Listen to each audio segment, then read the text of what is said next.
Another maintenance day for Andre Burakovsky. Is it time to worry?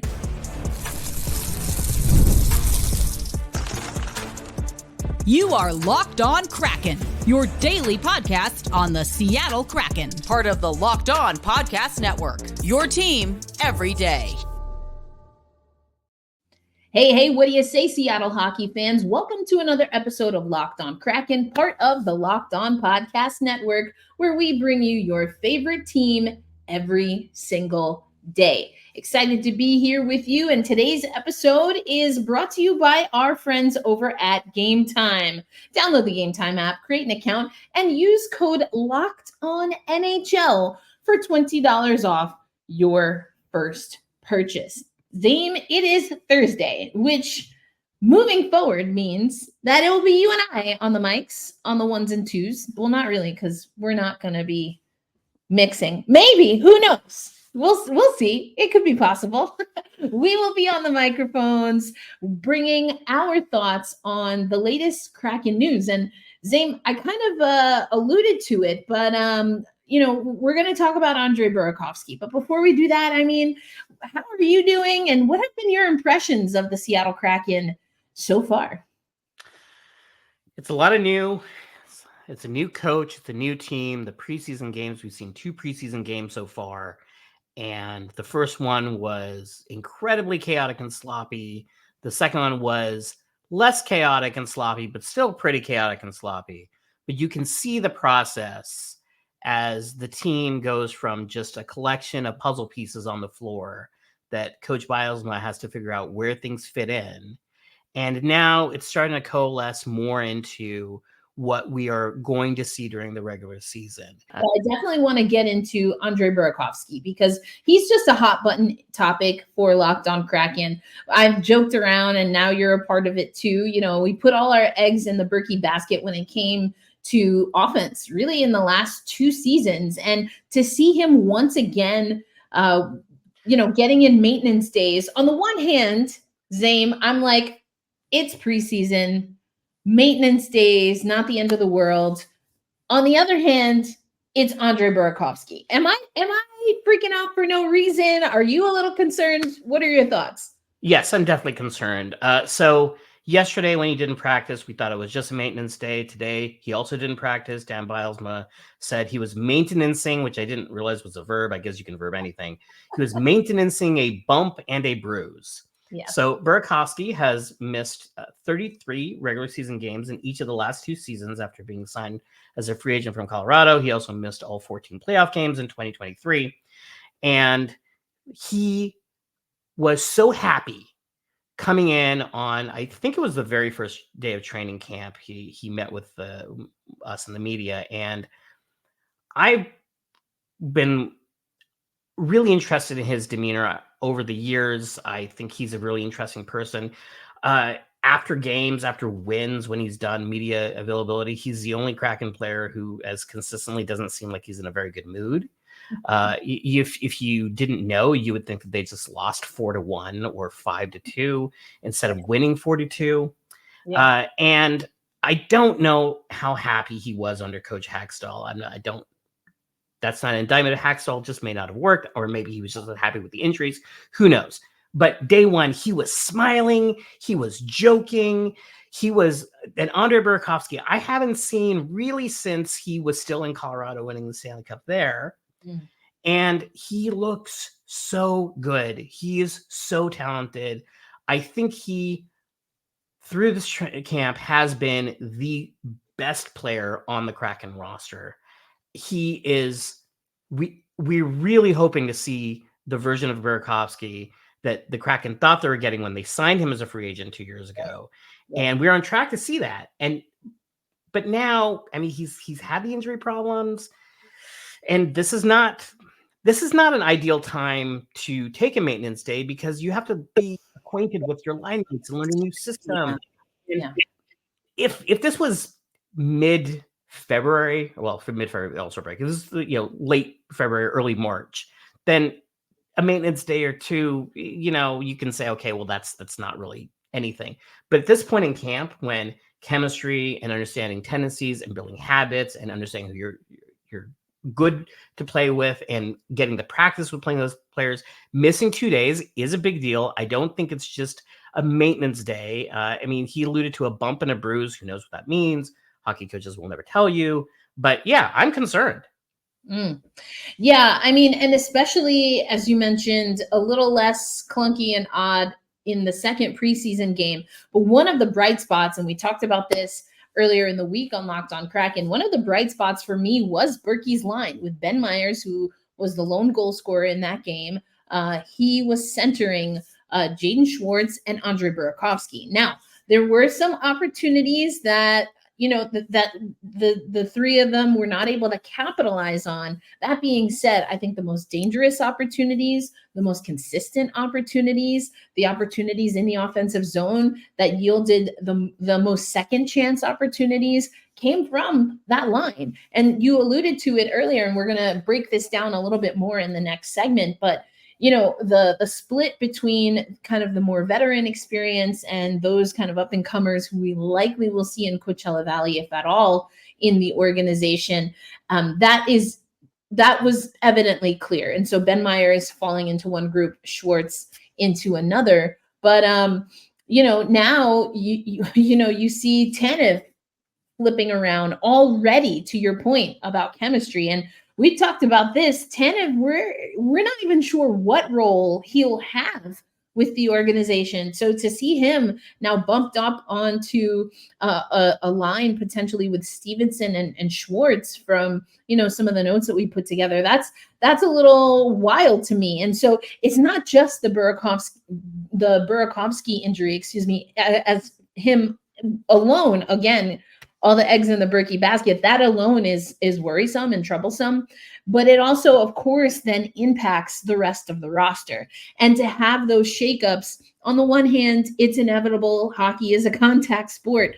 But on the other, so early in, not even fully halfway through preseason games. And this is already, to your point, a new roster, a new coaching staff in a year where they don't want to look back or go back to what the performance was last year, and dare I even say in the inaugural season. So it's just, I think we can hold space, Zaiem, for the fact that, yes, this is preseason.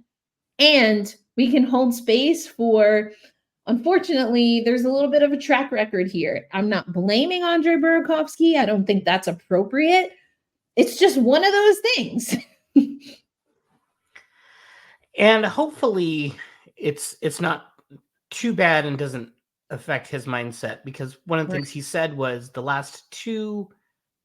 previous two off seasons, he was spending it mostly rehabbing injury. And this most recent off season, he was able to work on skill development. Yep. Now that skill development happened, it's kind of baked in and hopefully will stay.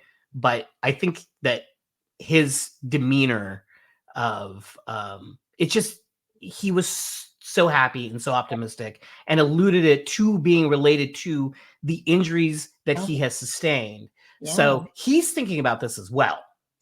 Yeah, that's an interesting point. And honestly, another way to go with this, which honestly is what I hope is the case, is that maybe this truly is not just maintenance, but almost overly cautious given the history of Andre Burakovsky. Because I think, and I've talked about what I saw from him when he plays with his national team, in world championships and things of that nature.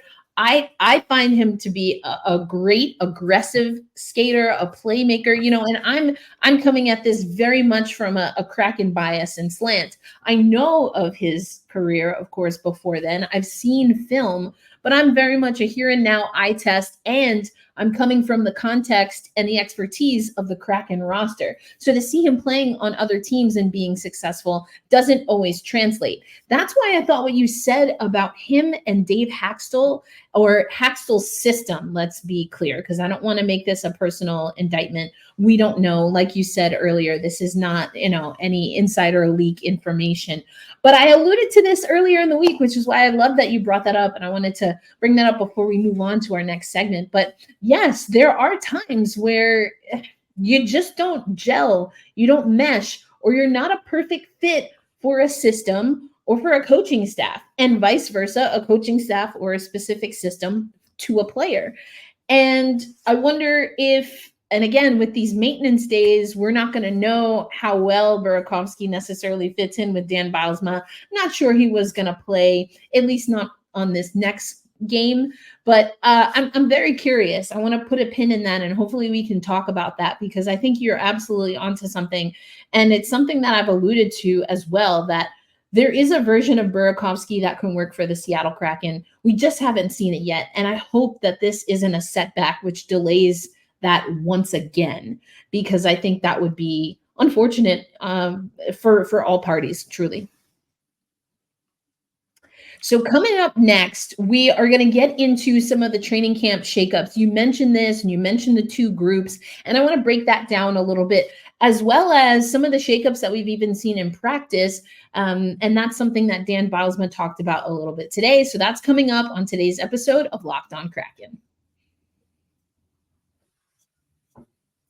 Today's episode of Locked On Kraken brought to you by our friends at FanDuel. Now, listen, we know that FanDuel is America's #1 sportsbook, but did you know that NFL fans in particular, or really any sports fan, you can get started with a $5 bet, placing your first $5 bet, and you will get $200 in bonus bets guaranteed to use on FanDuel.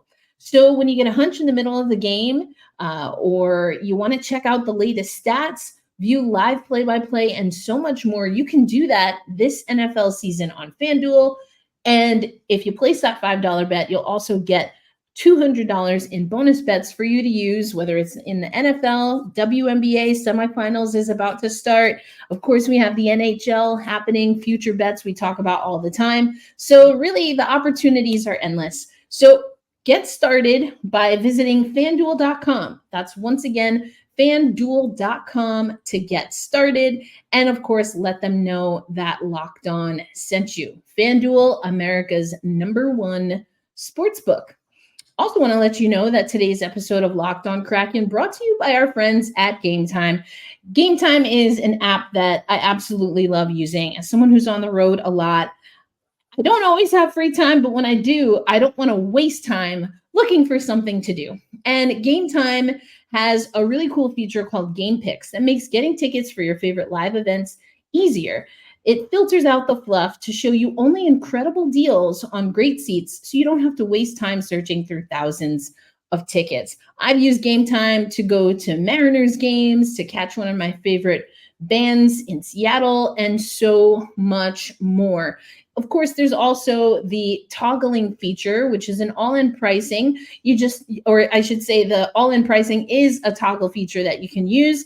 Just make sure you turn on this feature so that all of the prices, everything's there, and so you can make sure the tickets really fit into your budgets. Take the guesswork out of buying tickets with Game Time.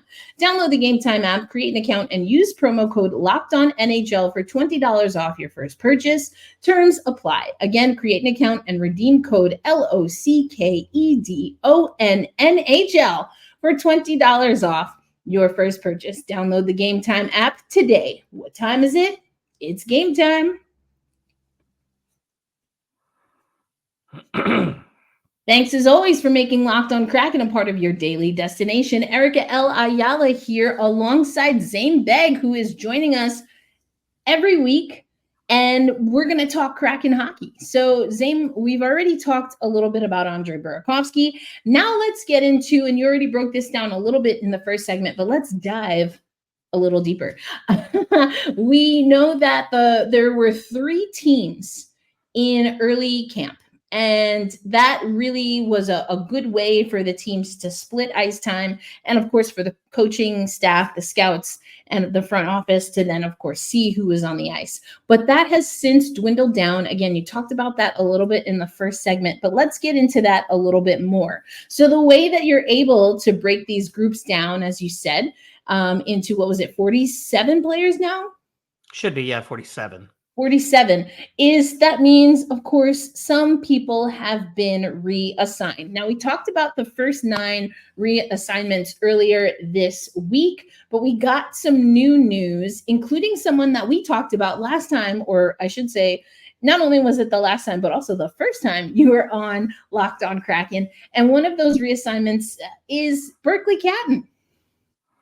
Yeah, Berkeley Catton he was the 8th overall pick.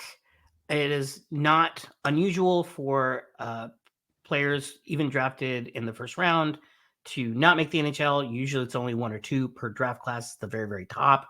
Generally, like Matty Beniers playing, basically being kind of NHL ready his first year he has a little bit of an exception. So it's not surprising. Berkeley Catton, he's not there yet. He looked really, really great in Dev Camp, and he looked pretty good in rookie camp, and he looked good in training camp, and he looked okay in preseason. And so as these level of competition scales, his production seems more sensitive to the level of competition than what is we're going to see later on in his career. And that's really, really typical of a player his age. He is supremely talented. He needs to develop a lot of small habits. Also, like most players, he has to get bigger. He has to get more muscle on that frame. This is all expected stuff. But what we want to see is at this point, we want to see potential. We want to see skill. We want to see promise. It's there. He is incredibly talented. But when training camps started, we thought, well, maybe he might surprise and he might have a shot at the roster. He's not there yet. He's not going to be in the NHL, and they sent him down today, so we know that for sure. But it should not be a reason to panic or think that he is further behind his development that we thought he would be otherwise, or that this is somehow now a draft pick that they have concerns about. None of that applies here. No. Yeah, I think it was really great to hear Dan Bilesma. He was asked today about what the process is and how you kind of get the message across when you are reassigning someone, so that they can kind of hear that feedback. And he was like, it's tough, to be honest. It's not something that happens in that final meeting or that final meeting where the decision is handed over, right? It happens throughout. And he said a part of the reason, and I thought it was an interesting philosophy that makes a lot of sense. And the reading between the lines, Zaiem, I think what Dan is effectively saying is that he is hopeful and is doing things proactively to make sure that his players know where they stand. And I think that's extremely powerful. And so he talked about, yes, specifically Berkeley Catton, but also his overall philosophy. And he said, hey, I've been on the other side. And after the decision is kind of made and you realize what the meeting is about, you don't always hear everything that happens after that. So it's really about preparing the players, having conversations with them along the way. So when that decision does come, hey, it's time for you to be reassigned to go back to your junior team, in this case for Berkeley Catton, that there is an understanding, there is an appreciation for, whatever the process was, but also now there's a to-do list, right? As you mentioned, some of the things that are likely on that to-do list, but also the team can hopefully be even more specific and give Berkeley Catton and anyone else, because there were 2 other players also reassigned, but, we can have that feedback in real time. I thought that was really interesting for him to share with us as media.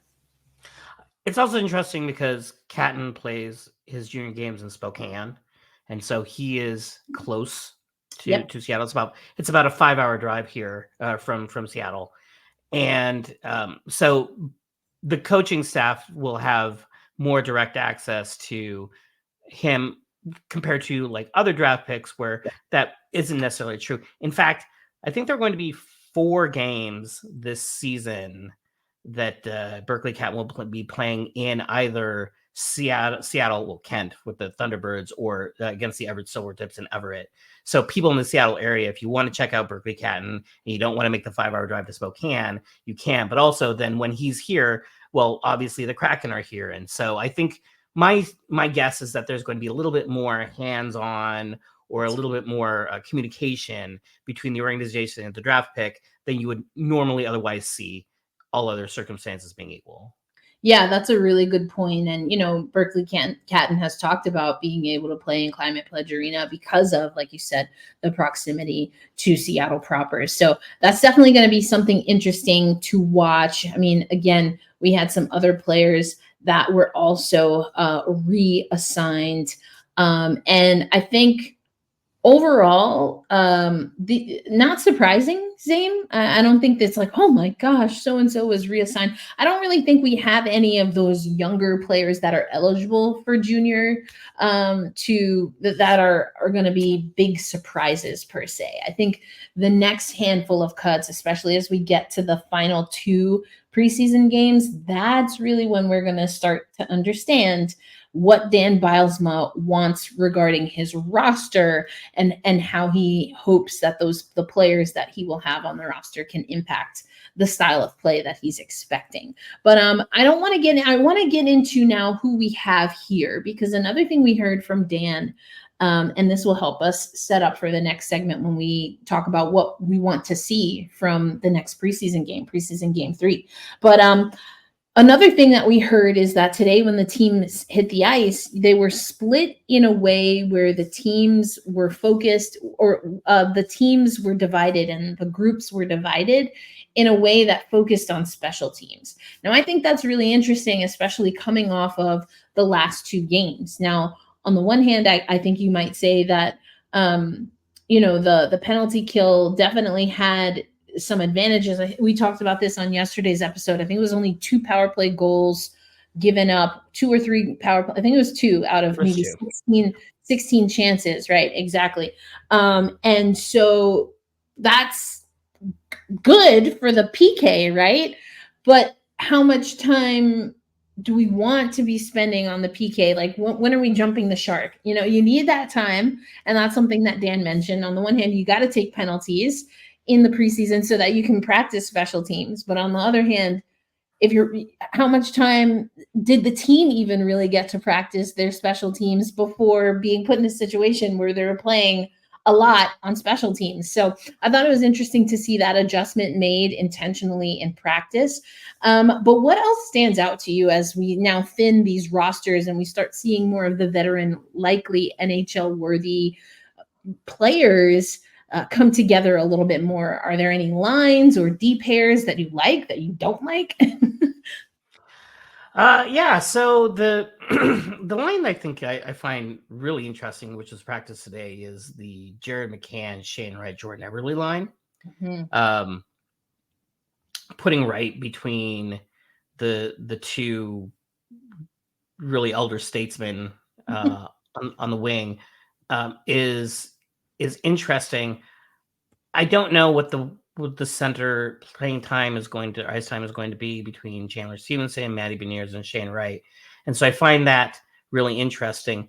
Going back to the Burakovsky injury, he was playing so well off of Chandler Stevenson, and their skill set seems so well suited for each other.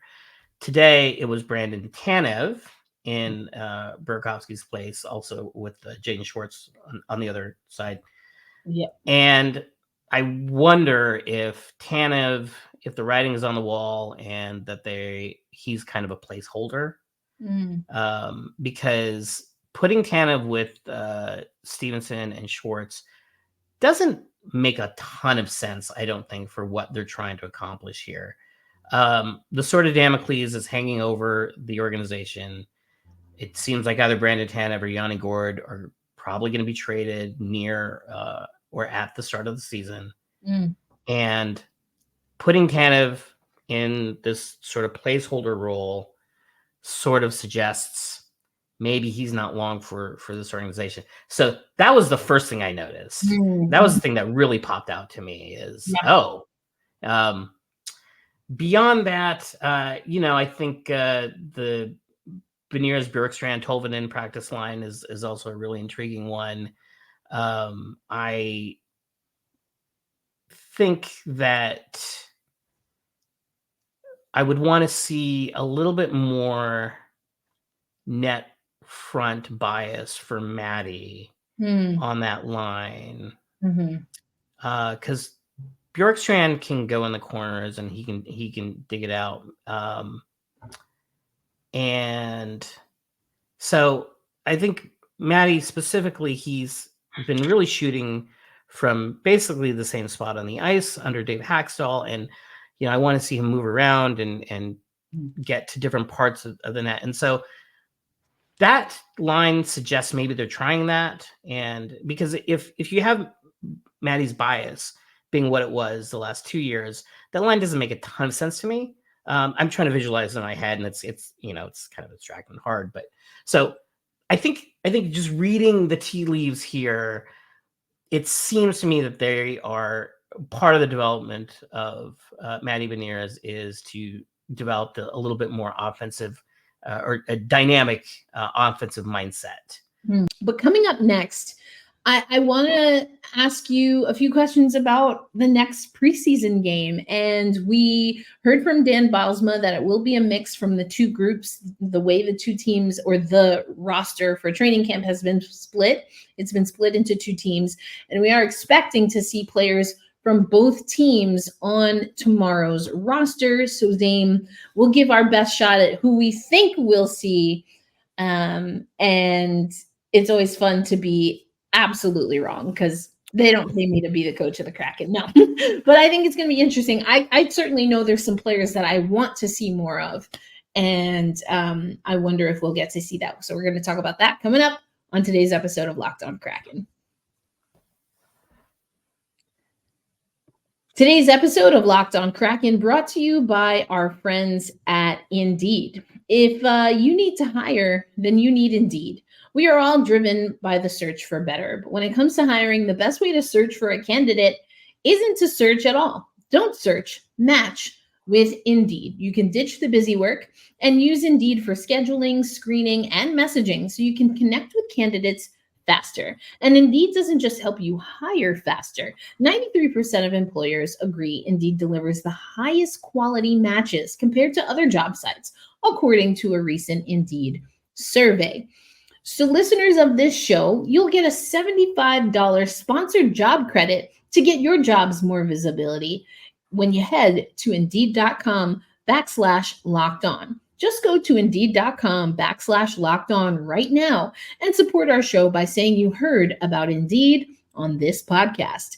Indeed.com/lockedon. Terms and conditions apply.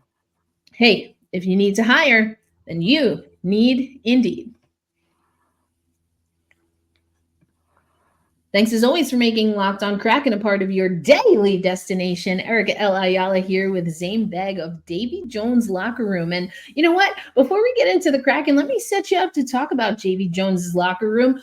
Anything fun that you recently put out or that you have coming down the pike that you think our listeners should know about?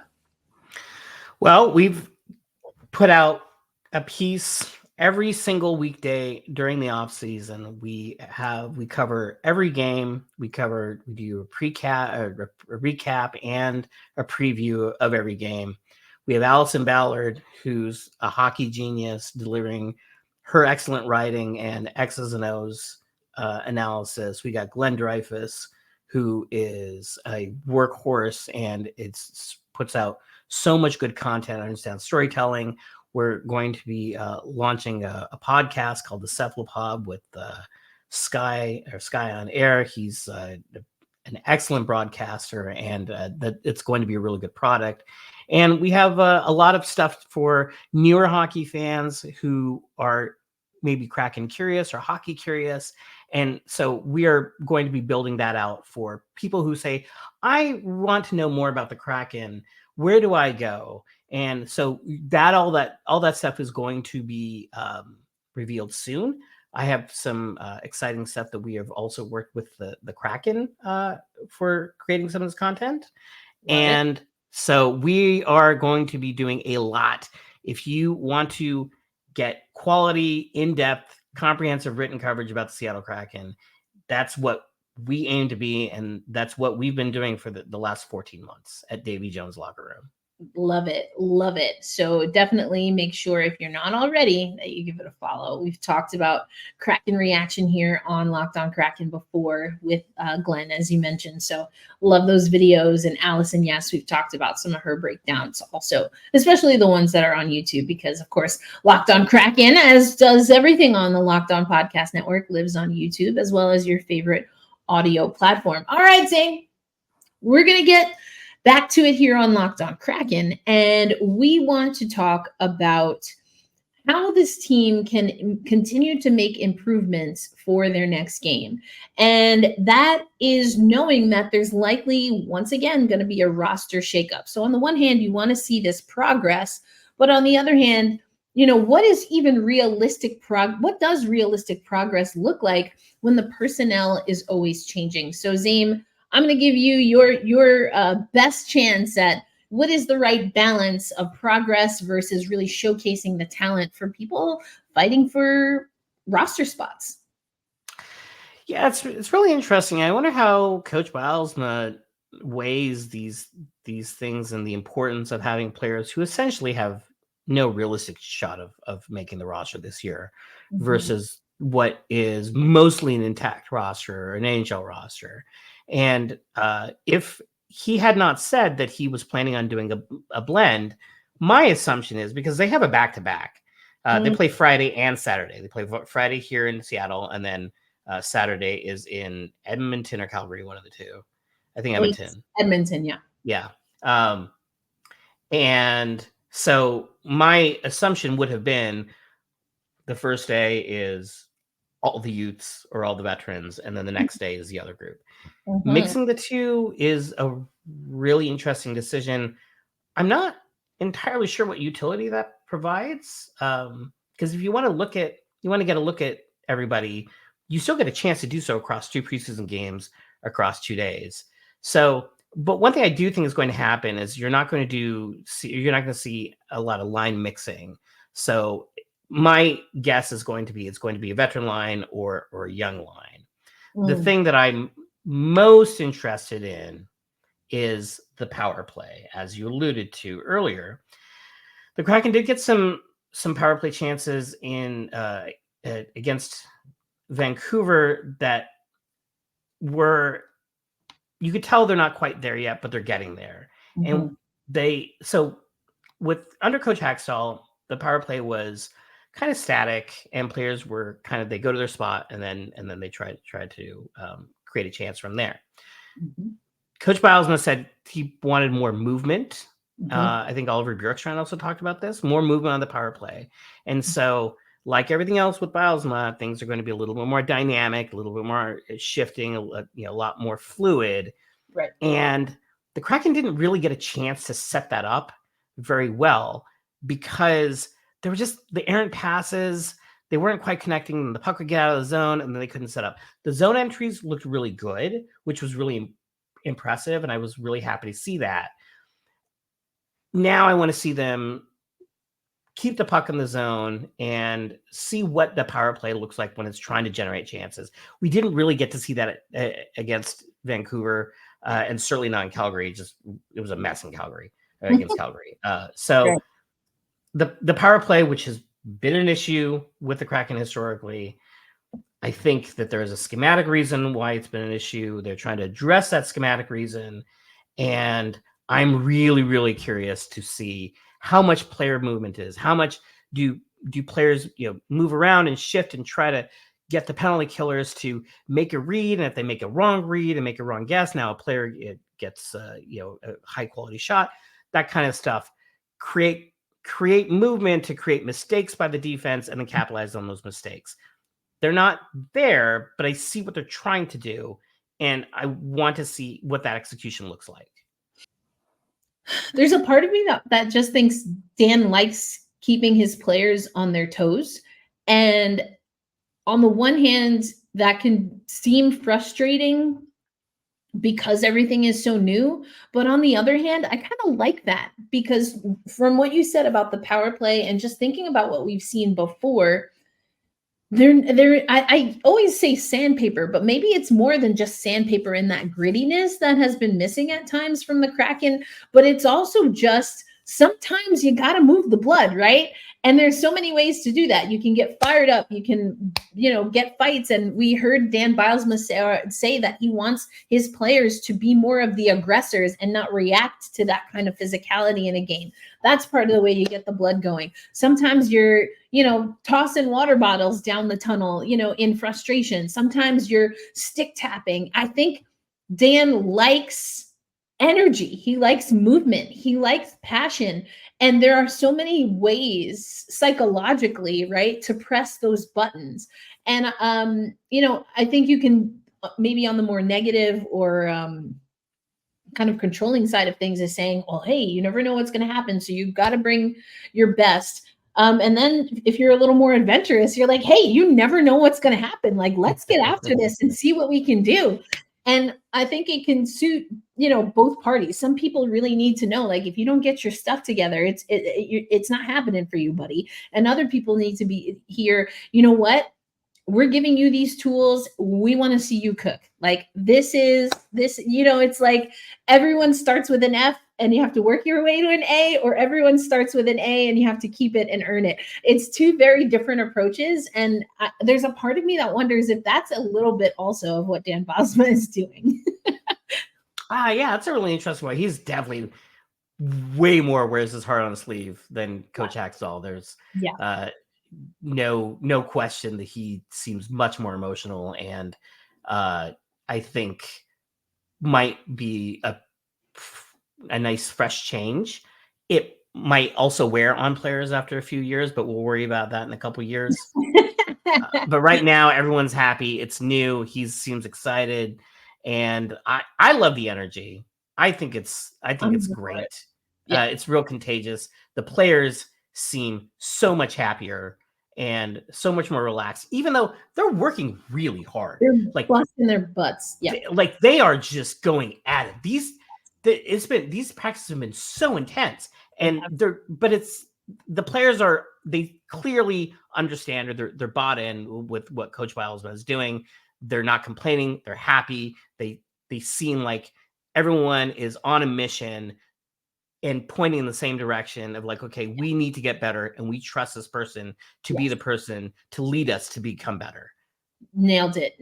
And so I'm excited to see what we'll get tomorrow at Climate Pledge Arena as the Seattle Kraken are once again take on the Vancouver Canucks, but for the first time in the preseason, host the Vancouver Canucks. You can watch that game, if not at Climate Pledge Arena, through the Kraken Hockey Network. I still haven't gotten a chance to watch a full game on the Kraken Hockey Network. I'm super excited to do that. Also can find it on Kong. That's going to be at 7 p.m. local time in Seattle, or Pacific time, 10 p.m. Eastern. And just because I like to be a little extra, that's 9 p.m. Central, where I usually am. But Zaiem, one important thing to note about, and this is just for the preseason for your Central and Eastern and Mountain Time Zone listeners, is it's not available on ESPN Plus. So during the regular season, if you're in Oregon, Washington, or Alaska, you can get the game on Amazon Prime or on Kong. If you're not, you get the game on ESPN Plus as you did last year. That is not true for the preseason. The preseason is only available to people in those 3 states. If you're out of those 3 states, you're out of luck. But again, that is only until the regular season starts. So we've been getting a lot of questions about this on Twitter. It's very confusing. And I just wanted to issue that clarification because I know that a lot of people are confused by this situation. For sure. Yes. Very good point. And it only throws, I was like, I'm not even going to get into that because I'm usually not in Seattle trying to watch Seattle games. And I don't have cable here because I don't live here. Anyway, very, very interesting setup for tomorrow, for Friday. And I will say, and I said this on yesterday's episode, but the Kraken have gotten progressively better every game. You alluded to that as well. So I'm very curious to see if they're ready to really level it up several notches and not just these incremental changes. Because again, with some of the cuts that we discussed or reassignments from training camp, I really do think that if not on Friday, maybe Saturday, but definitely beyond that, we're really going to see everything level up the ante. And I think next time we have you on, Zaiem, I really want to have a conversation about goaltending, because we will have seen, obviously, Philip Grubauer and Joey Daccord get some significant minutes in the preseason. And I'm curious to hear what you think about, who will get the nod this year for the Seattle Kraken. But I'm excited.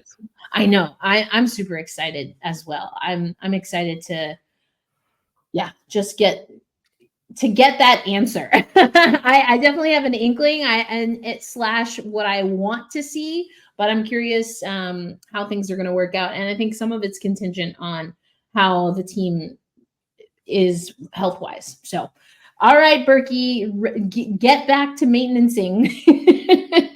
And here's hoping no one else has to maintenance along with you. But all right, for Zaiem Beg, Erica L. Ayala here. You've been listening to Locked On Kraken. Reminder to be kind to yourself. And when you do that, hopefully you can also make space to be kind to others. Let's hold fast, stay true, and loud and proud. We will say tomorrow, let's go Kraken. We'll catch you on the next episode. Peace out, everybody.